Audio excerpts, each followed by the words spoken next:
हर हर महादेव। प्राचीन समय की बात है जब बिहार के एक छोटे से गांव में मिट्टी के कच्चे घरों और खेतों के बीच एक वृद्ध महिला जिसका नाम पार्वती दादी था रहती थी, जिनकी उम्र 80 वर्ष के करीब थी। लेकिन उनके चेहरे पर ऐसी अद्भुत आभा थी मानो भगवान शिव की कृपा प्रत्यक्ष उनके ऊपर हो। उनके सफेद बाल जूड़े में बंधे रहते, चेहरे पर गहरी झुर्रियां थी, पर आंखों में भक्ति का ऐसा प्रकाश था जो किसी भी देखने वाले को मोहित कर ले। पार्वती दादी का जीवन बहुत साधारण था। उनके पास ना जमीन थी, ना ज्यादा सामान, सिर्फ एक टूटा हुआ चूल्हा, कुछ बर्तन और भगवान शिव की एक छोटी सी पित्तल की मूर्ति, जिसे वे हर दिन गंगा जल से स्नान कराती और बेलपत्र चढ़ाती। भले ही खाने के लिए घर में एक रोटी भी ना हो, लेकिन शिव जी की आरती और पूजा में कभी कमी नहीं आने देती। वे सुबह 4 बजे उठ जाती, सबसे पहले कुएं से पानी लाती, फिर आंगन में झाड़ू लगाकर पूजा स्थल सजाती और ओम नमः शिवाय का जाप करते हुए बेलपत्र और धतूरा अर्पित करती।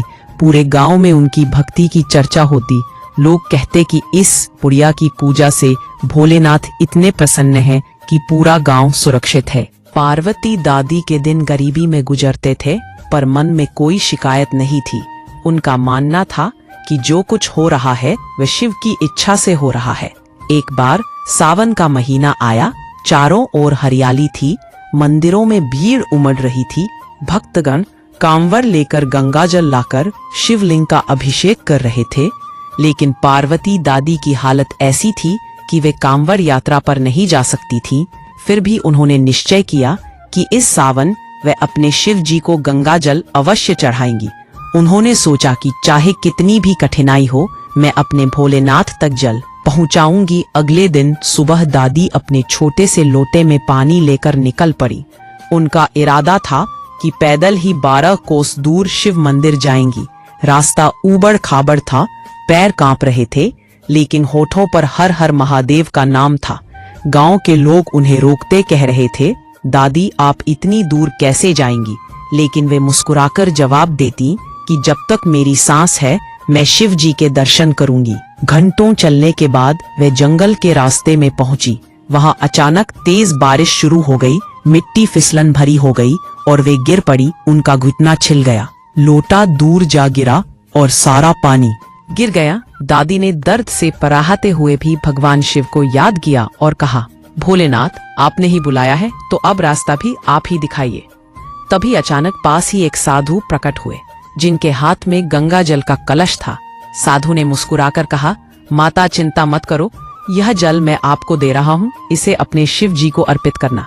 पार्वती दादी ने भाव विभोर होकर साधु के चरण छुए और जल लेकर आगे बढ़ी। वे जैसे जैसे मंदिर के करीब पहुंचती गईं, उनकी थकान दूर होती गई, मानो कोई अदृश्य शक्ति उन्हें सहारा दे रही हो। अंततः वे मंदिर पहुंची और शिवलिंग पर गंगा जल चढ़ाते हुए उनकी आंखों से अश्रुधारा बह निकली। उन्होंने प्रार्थना की कि हे महादेव, जैसे आपने आज मेरी मदद की, वैसे ही दुनिया के हर गरीब और असहाय की मदद करते रहना। उसी क्षण मंदिर में घंटियां जोर जोर से बजने लगी और पुजारी ने कहा, माता आप धन्य हैं, आज शिव जी ने आपकी भक्ति को स्वीकार कर लिया है। तभी दादी ने देखा कि शिवलिंग पर उनके द्वारा अर्पित बेलपत्र चमकने लगे और वहां अद्भुत सुगंध फैल गई। दादी का हृदय आनंद से भर गया। वे वापस घर लौटी और अगले दिन से गांव के लोग उन्हें और भी सम्मान देने लगे। लेकिन दादी ने कभी गर्व नहीं किया। वे कहती, यह सब महादेव की कृपा है। समय बीतता गया और एक दिन जब वे ओम नमः शिवाय का जाप कर रही थी, तब उन्होंने धीरे धीरे अपनी आंखें बंद की और बिना किसी पीड़ा के अंतिम श्वास ली, मानो सीधे कैलाश धाम चली गई।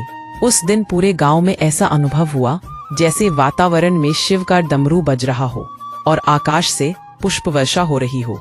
लोग कहते हैं आज भी सावन के महीने में उस वृद्धा की आत्मा मंदिर के द्वार पर बैठकर आने वाले भक्तों का स्वागत करती है और जो भी वहां जाता है उसकी मनोकामना पूर्ण होती है, क्योंकि महादेव ने उस वृद्ध महिला की भक्ति को अमर कर दिया है। इस तरह पार्वती दादी की कहानी पूरे गांव में शिव भक्ति की मिसाल बन गई और आने वाली पीढ़ियां भी उनसे प्रेरणा लेती है कि चाहे कितनी भी कठिनाई क्यों न हो, अगर मन में सच्ची श्रद्धा हो तो भगवान स्वयं मार्ग प्रशस्त करते हैं। और अपने भक्त को कभी अकेला नहीं छोड़ते। हर हर महादेव।